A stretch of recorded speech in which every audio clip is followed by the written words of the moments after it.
Kongon ngai kai au e painga vele fuki skala. Ele pa o papa fu se upu. Leva fonga ya Samoa. O ngai. O le ongo kolunge o ku kasi Samoa. Ya kat konga ngai kai au. Wo ko sila mai Samoa. O le la o sa u e de ma ase ngau ia. Ai ele ngal le kwa. Pamungere ko singot kwa. Ai Samoa. Aba it parmenge. Ya ko lo kong kas. Awange lo ko vai vices. Be lo ko pa o pa. Ai olo ungo. O sui vai.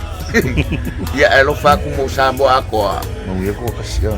Manguia singot fu. Singaw fa mo mar pesi ko e. Ai ora ro mar fa. Ora son ngai. E ko di mai ko fa. Mongo ko di mai ko fak fa pea. Samoa tulai masih lau fua ulu palile ya. Ba iau fetu olo ya kamai peselangai kau ngam. Aire umak ya ka. Thank you very much. Welcome ya island ya.